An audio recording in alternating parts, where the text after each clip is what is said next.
बिस्मिल्लाहिर्रहमानिर्रहीम। आज हमारा जो है वो ज्योग्राफी वर्ल्ड मैप सीरीज के अंडर ज्योग्राफी के अंदर दूसरा लेक्चर है। इसमें हमने मैप ऑफ एशिया को देखना है। पहले लेक्चर में हमने डिफरेंट टर्मिनोलॉजीज देखी, मैप को किस तरह पढ़ना है वो देखा, कॉन्टिनेंट्स कितने हैं, ओशियन कितने हैं उनको देखा, मतलब बेसिक्स देख ली थी। अब हम एक एक करके हर कॉन्टिनेंट को डिस्कस करते जाते हैं। तो उसमें पहले नंबर पे ये देखें, कल हमने ये देखा था ना 7 कॉन्टिनेंट हैं।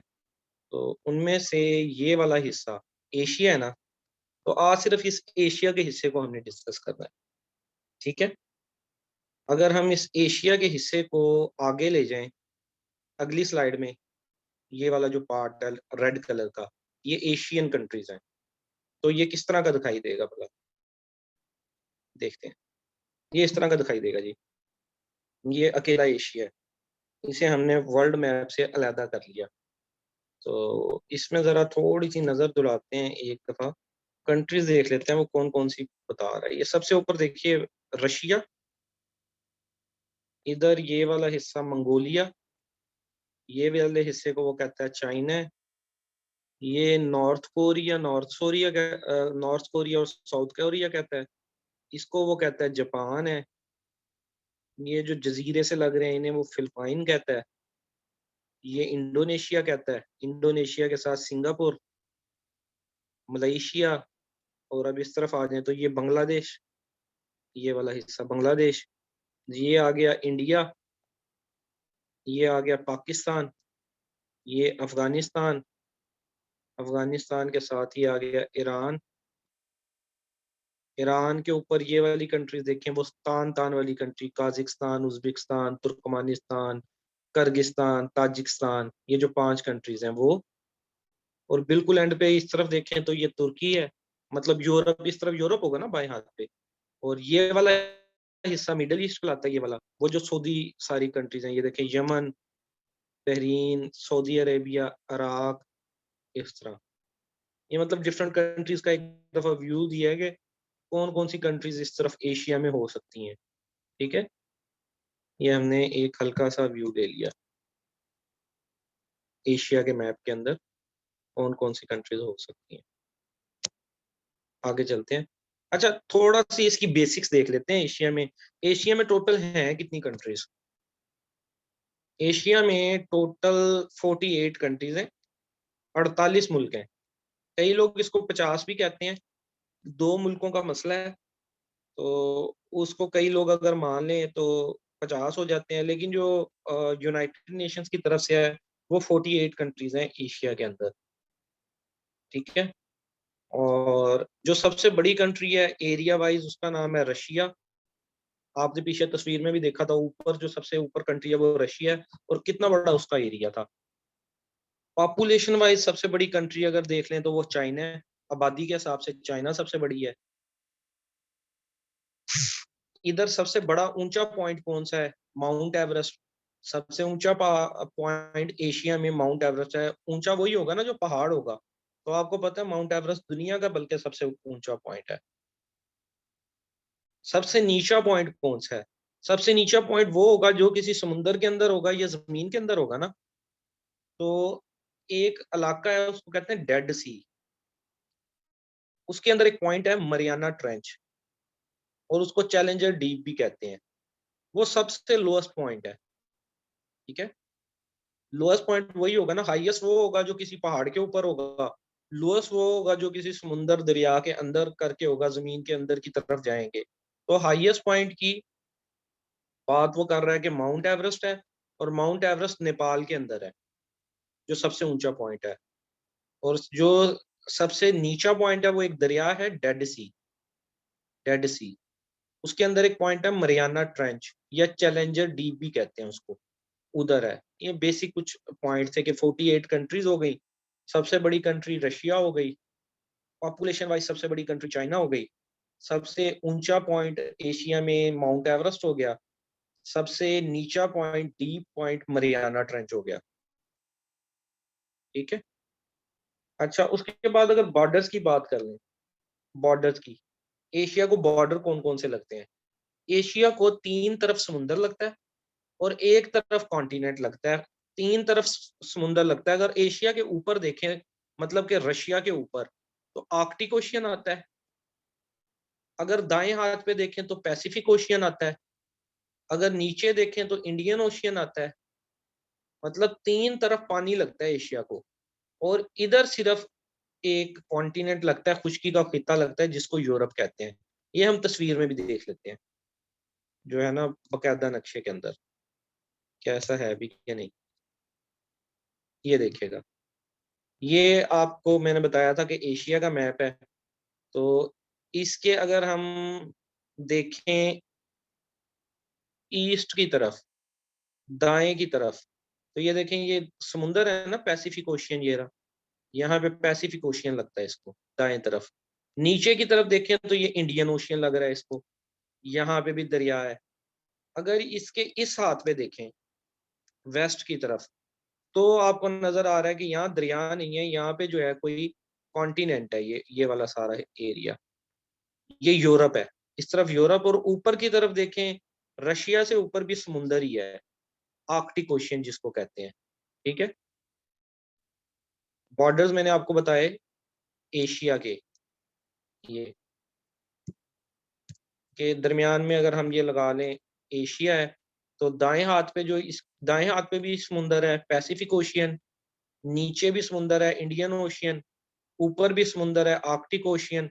सिर्फ इसके जो है ना बाएं हाथ पे एक खुश्की का खिता है जिसको यूरोप कहते हैं, जो हमने कल पढ़ते हैं। ठीक है, अब हम एशिया को जरा पढ़ लेते हैं।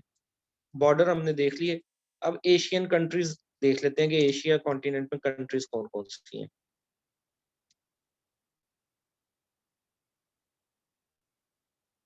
यहाँ से एक दफा पहले दोबारा आप देख लें कंट्रीज। सबसे ऊपर देखिएगा एशिया में रशिया है ये, और रशिया देखें कितना बड़ा है एरिया के अंदर, ये जितना ऊपर लाल लाल है ना ये सारा रशिया है।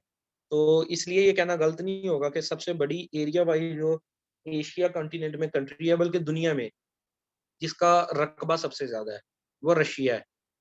रशिया से नीचे आई है ये सबस कलर की मंगोलिया, मंगोलिया से नीचे आए चाइना। चाइना, अब हम दाएं हाथ से देखना शुरू करते हैं। ये देखें ये वाला जापान, ये फिलिपाइन, ये जजीरे से जो है इंडोनेशिया, इंडोनेशिया के ऊपर मलेशिया, ये वाला एरिया ये छोटा सा बिल्कुल ये श्रीलंका है। इंडिया से नीचे ये छोटा सा नहीं, श्रीलंका।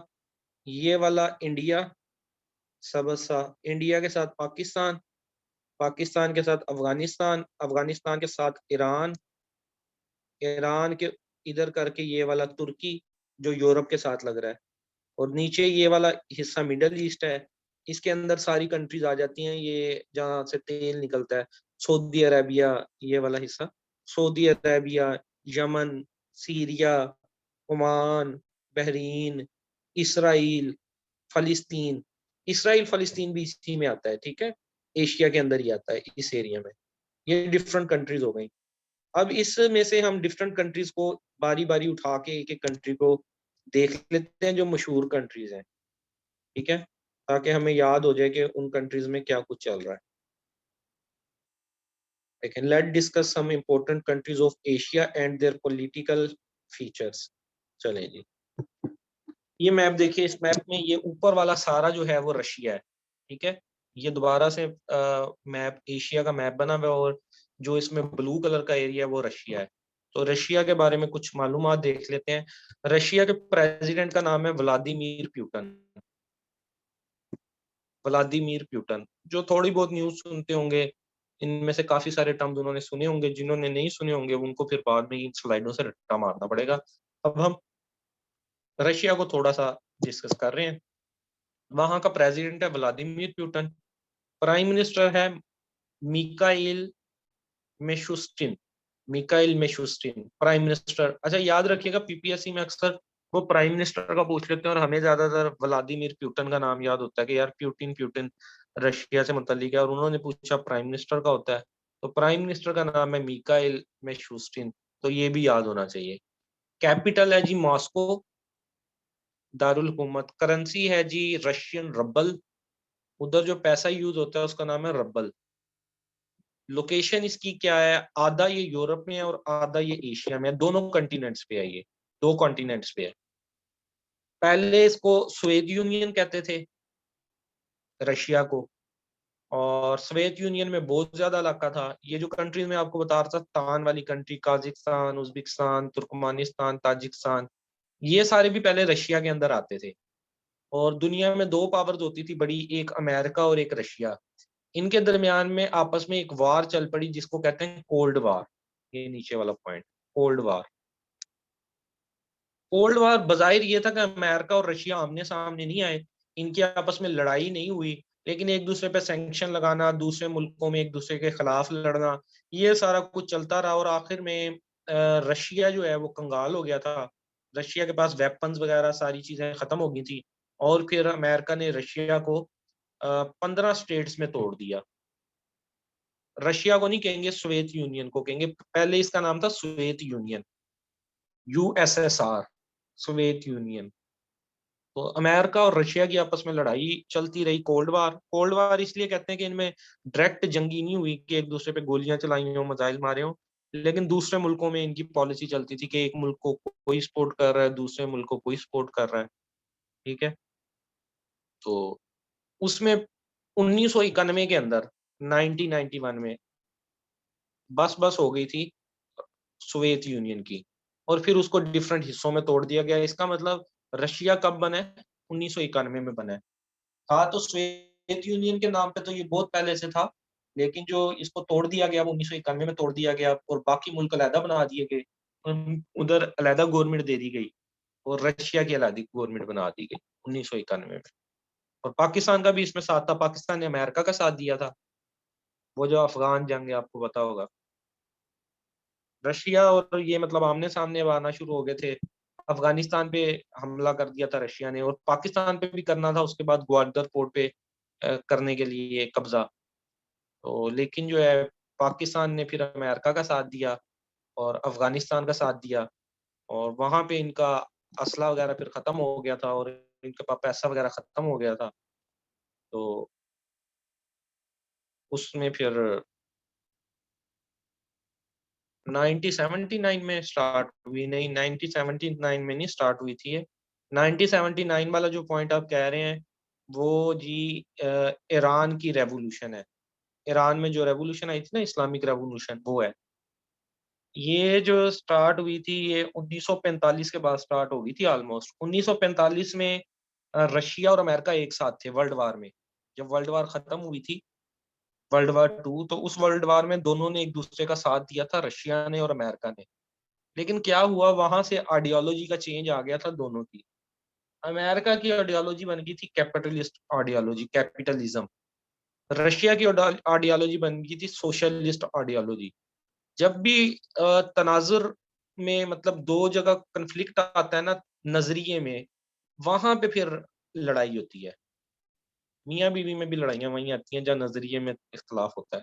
जो मैरिड लोग हैं उनको पता है। और नजरिया हमेशा बेगम का ही ठीक होता है। ठीक है।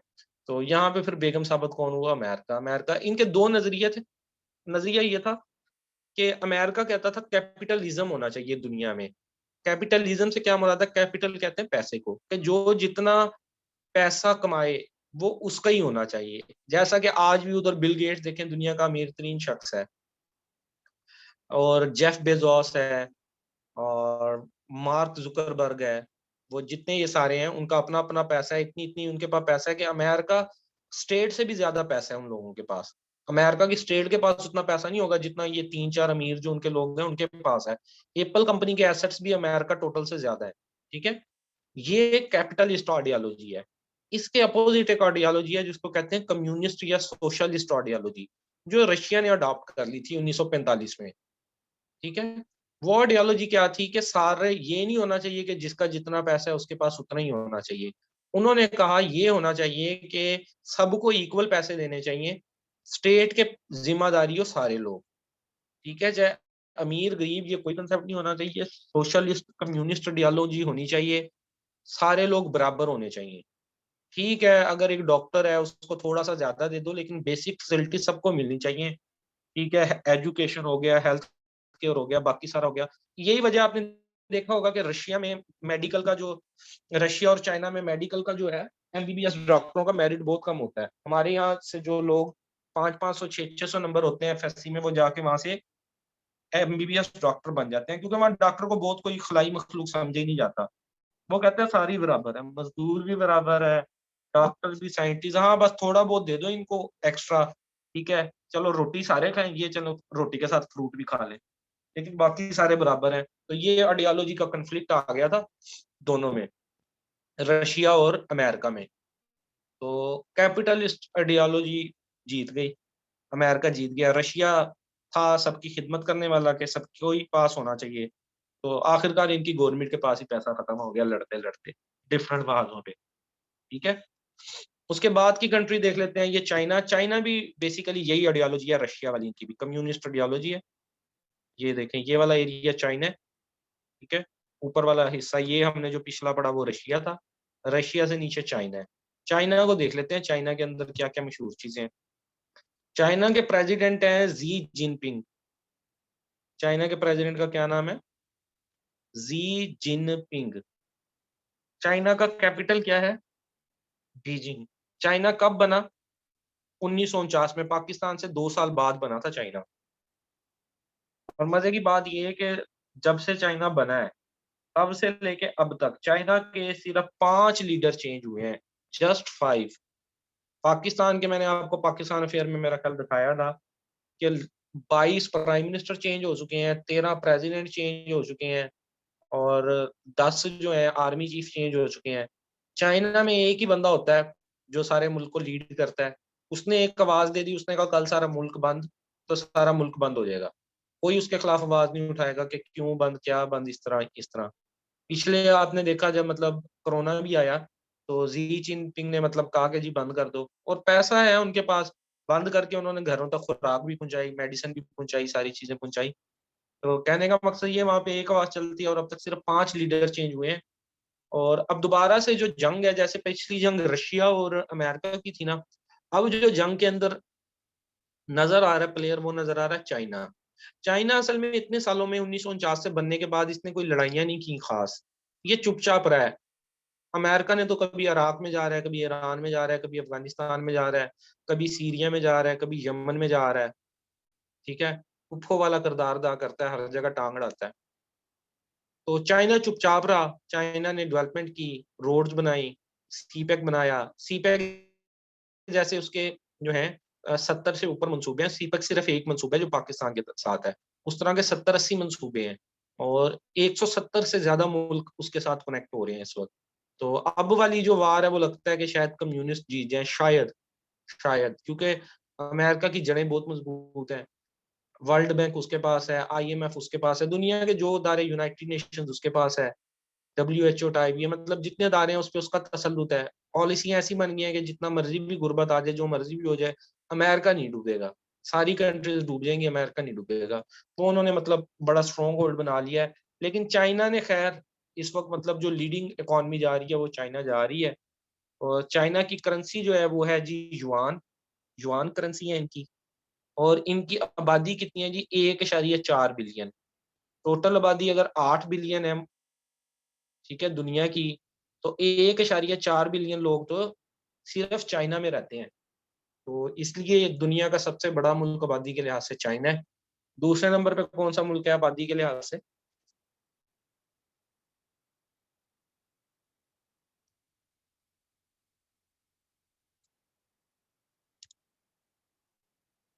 इंडिया।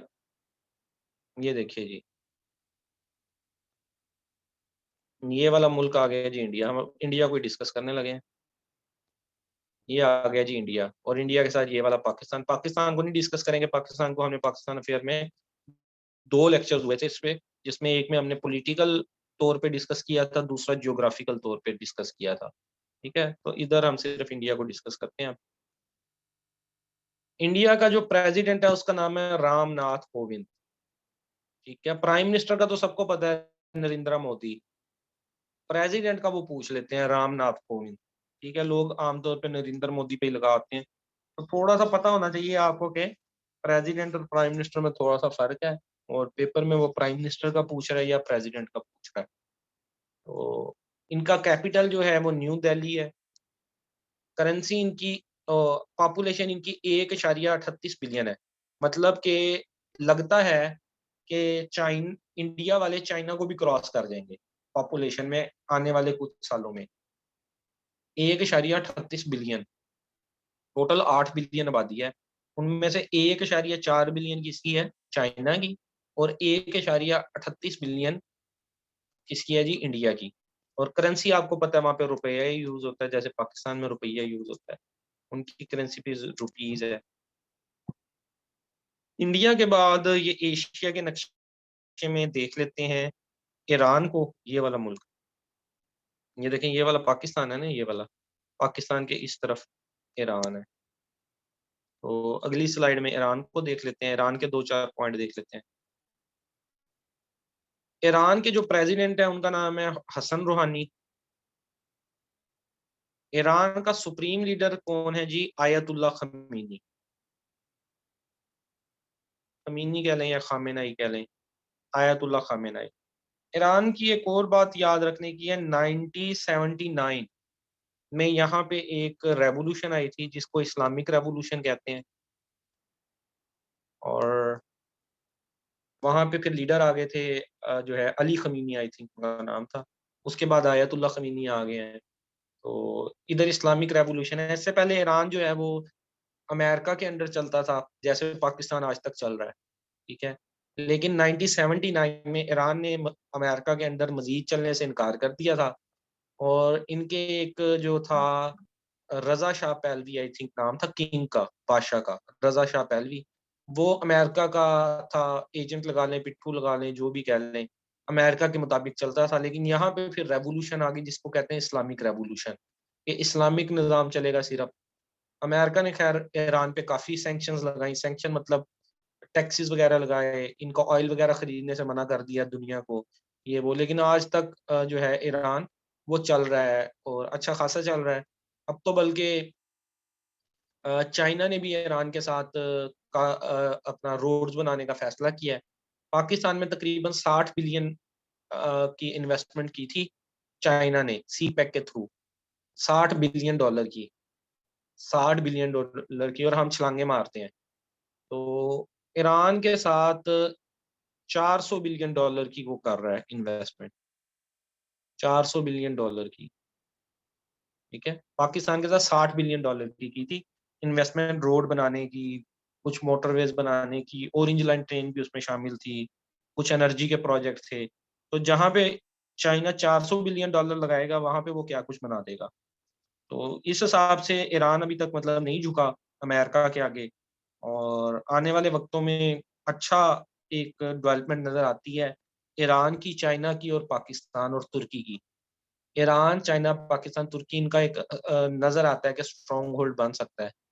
और उधर से फिर अमेरिका, तो अमेरिका है ही, उसके साथ यूरोप भी होता है, इंडिया भी अमेरिका के साथ है, तो जापान भी अमेरिका के साथ है, ऑस्ट्रेलिया भी अमेरिका के साथ है। उन कंट्रीज का एक अलग अलायंस है।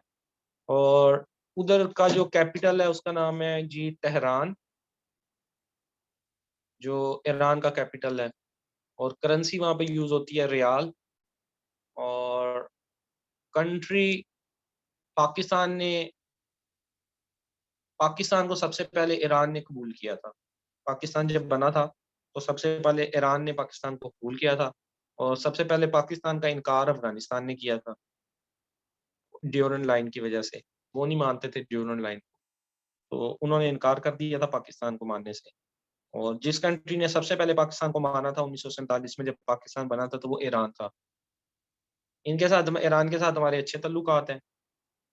हालांकि शिया सुन्नी कन्फ्लिक्ट भी है, ईरान शिया है ज़्यादा, लेकिन उसके बावजूद भी ईरान के साथ हमारी कोई बहुत ज़्यादा चपकलिश नहीं है।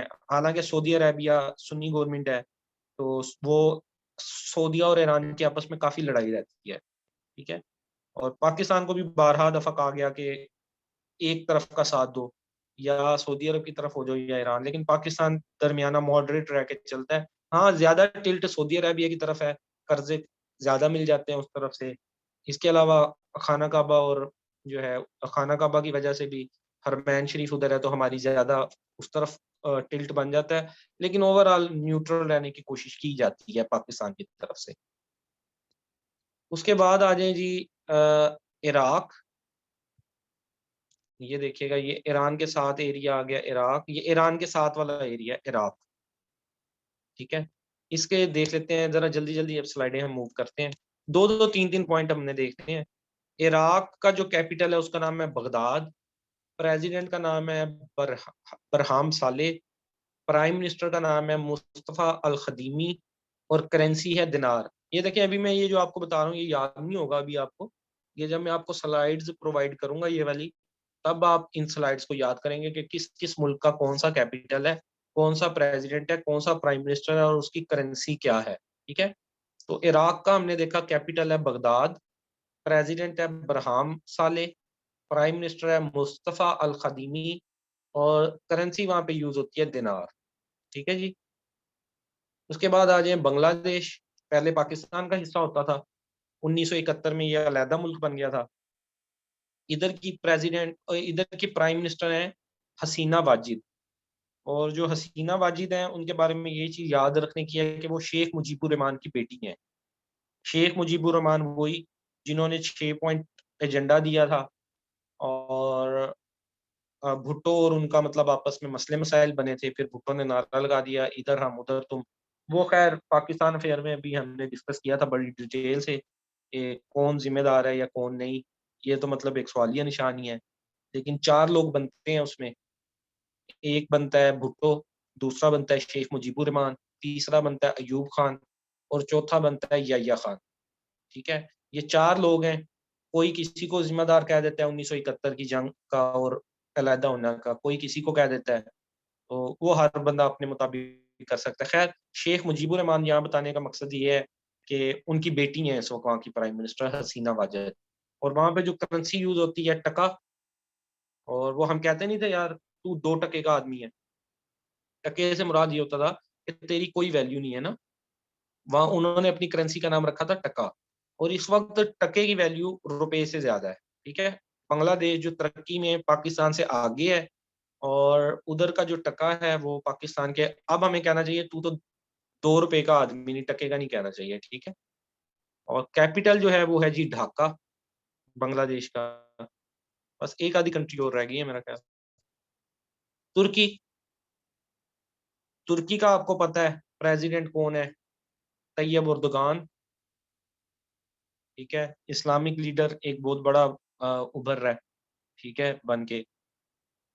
इस्लामिक लीडर बनना तो वैसे पाकिस्तान से चाहिए था, क्योंकि हम वर्ल्ड पावर भी हैं, हमारे पास वर्ल्ड पावर कह रहा हूँ, न्यूक्लियर पावर, वर्ल्ड पावर भी कह सकते हैं। अटोमिक बम है जिसको हमने इस्लामिक अटोमिक बम के तौर पे बनाया था। भुट्टो ने नारा लगाया था इस्लामिक अटोमिक बम हमने बनाना है, तो वो बन तो गया, लेकिन अब वो बस इंडिया को दिखाने के लिए ही है। तो वर्ल्ड लीडर में अगर कोई नजर आ रहा है मुसलमानों में, मुसलमानों की टोटल 57 कंट्रीज है, 57 टोटल, 193 कंट्रीज हैं दुनिया में। कोई 206, 205, 195 कहता रहता है, लेकिन यूनाइटेड नेशंस के मुताबिक 193 है। फीफा वर्ल्ड कप में जो हिस्सा लेती हैं वो 206 हैं।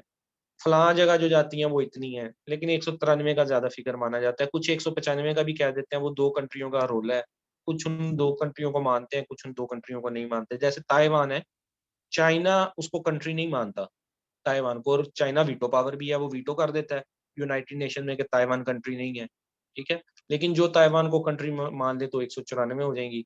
इसी तरह एक आधे एरिया का और भी मसला है, तो वो कंट्री की तादाद चेंज होती रहती है। इसमें से 57 कंट्रीज मुस्लिम है, 57 कंट्रीज, 57 कंट्रीज, ठीक है। ऑलमोस्ट 25% बन जाता है ये। लेकिन मुसलमानों की कंट्रीज का हाल आपके सामने है, कोई भी वर्ल्ड पावर्स में शामिल नहीं है, ग्रोइंग इकोनॉमी में शामिल नहीं है। तुर्की शामिल हो गया, खैर जब से तैयब उर्दगान आया है, इन पे काफी सारी सैंक्शंस भी हैं, सारा कुछ भी है, लेकिन ये फिर भी ये 9वें नंबर पे हैं। पहली 10 इकोनॉमीज में आते हैं तुर्की वाले। तैयब उर्दगान, एक वक्त वो था, इनकी करेंसी है लीरा, इनके ऊपर भी अमेरिका ने सैंक्शंस लगा दी थी काफी सारी, और इनकी करेंसी बहुत डाउन चली गई थी। लीरा इनकी करेंसी का नाम है। बल्कि पाकिस्तानियों को भी कहा गया था कि लीरा खरीदो, अपने मुसलमान भाइयों की मदद करो। तो तैयब अर्दगान कायम रहा अपने फैसलों पे, अपनी चीज़ों पे, और इस वक़्त जो है टॉप 10 इकोनॉमीज़ में तुर्की का शुमार होता है। आई थिंक 9वें नंबर पे है। उसके बाद देख लेते हैं हम सऊदी अरेबिया, एशिया में से। सऊदी अरेबिया के किंग का नाम है सुलेमान बिन अब्दुल अज़ीज़, जो उनका किंग है, और उनका जो प्रिंस है उसका नाम है मोहम्मद बिन सुलेमान। ज़्यादा फैसले इस वक़्त कहते हैं कि मोहम्मद बिन सुलेमान ही करता है। वो एक जमाल खशोगी का कत्ल भी हुआ है, उसमें भी इसी को नॉमिनेट किया गया, मोहम्मद बिन सुलेमान को, ठीक है? काफ़ी स्ट्रॉन्ग लीडर है इस वक़्त दुनिया में, मोहम्मद बिन सुलेमान। स्ट्रॉन्ग लीडर वही होते हैं आजकल जो फौरी फैसला कर लेते हैं, नहीं डरते किसी चीज़ से, किसी को मरवाना है मरवा देते हैं, किसी पे बम चलाना है चला देते हैं, वो सोचते नहीं है ज़्यादा, अगर-मगर में नहीं पड़ते, इकोनॉमीज़ को नहीं देखते, वो स्ट्रॉन्ग लीडर्स में आ जाते हैं। तो मोहम्मद बिन सुलेमान थोड़ा-सा इन्फ्लुएंशियल लीडर है इस वक़्त दुनिया में, ठीक है? और कैपिटल जो है इनका रियाज़ है, और करेंसी यहाँ पे क्या चलती है? रियाल चलती है। तो ये डिफरेंट हमने मतलब देखी, इसके बाद भी है कोई? सीरिया, यमन और फिर थैंक यू, ठीक है? सीरिया को देख लेते हैं।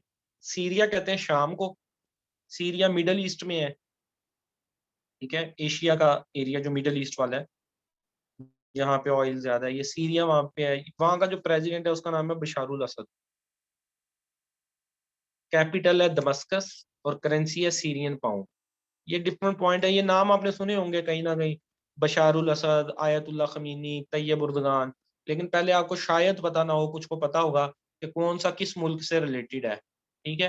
तो इन स्लाइडों से ज़रा इनको पक्का कर लीजिएगा कि तैयब उर्दगान तुर्की का है, मोहम्मद बिन सुलेमान प्रिंस है सऊदी अरेबिया का, बशारुल असद जो है वो प्रेज़िडेंट है सीरिया का, शाम का। शाम का जो कैपिटल है उसका नाम है दमस्कस, और वहाँ पे जो करेंसी इस्तेमाल होती है सीरियन पाउंड, शामी पाउंड, ठीक है? यहाँ पे काफ़ी मसला-मसाइल है इस वक़्त। बशारुल असद की गवर्नमेंट को कुछ लोग मानते हैं, कुछ लोग नहीं मानते। खाना जंगी है, सिविल वार जिसको कहते हैं, 2 ग्रुप आपस में लड़ रहे हैं। एक शिया ग्रुप, एक सुन्नी ग्रुप, ठीक है? आम तौर पे जितनी मुसलमानों में आपस में लड़ाई है, शिया-सुन्नी के नाम पे ज़्यादा है। तो यहाँ पे भी जो है वो शिया-सुन्नी की लड़ाई है। बशारुल असद वैसे प्रेज़िडेंट है, मतलब उसको अगर मतलब यूनाइटेड नेशंस की तरफ से भी माना जाए तो बशारुल असद को माना जाता है। लेकिन दूसरा ग्रुप जो है वो कहते हैं कि हमारा अपना प्रेसिडेंट है, अपनी गवर्नमेंट है। उसके बाद यही हाल यमन में भी है। यमन में भी शिया सुन्नी की आपस में लड़ाई है, ठीक है? तो 2 प्रेसिडेंट हैं, एक है जी मंसूर हादी, डिस्प्यूटेड हैं दोनों, ये अपने आप को प्रेसिडेंट कहता है, और मेहदी अल-मशहद, ये अपने आप को प्रेसिडेंट कहता है। ऊपर वाला जो है मंसूर हादी, उसको सपोर्ट करता है सऊदी अरब, सुन्नी मंसूर हादी को। और जो नीचे वाला है मेहदी अल-मशहद, उसको ईरान सपोर्ट करता है, ठीक है? इसको ईरान सपोर्ट करता है और कहता है कि ये प्रेज़िडेंट है। मंसूर हादी को सऊदी अरेबिया सपोर्ट करता है और कहता है कि इस मुल्क का ये है। अब चूँकि 2 गवर्नमेंट्स, हौसी रेबल्स का कभी आपने नाम सुना होगा, हौसी रेबल्स, हौदी रेबल्स, वो यहाँ पे यमन में ही हैं। क्योंकि 2 गवर्नमेंट्स हैं, आपस में लड़ाई होती रहती है, खाना जंगी की सूरत-ए-हाल है। मुस्लिम ममालिक में खाना जंगी की सूरत-ए-हाल ही है। वो साइंस और टेक्नोलॉजी में तरक्की कर रहे हैं मगरबी ममालिक। हम जो है वो बस यहूदी साजिश और शिया सुन्नी और फलां-फलां फ़िरकों में बँट के जो है आपस में लड़ी जा रहे हैं। ना वो मसले हल होने हैं, ना ये हम लोगों ने तरक्की करनी है। कैपिटल जो है वो है यमन का सना, और करेंसी जो है यहाँ पे भी रियाल करेंसी यूज़ होती है। ये एशिया के बारे में था आज जो हमारा लेक्चर था।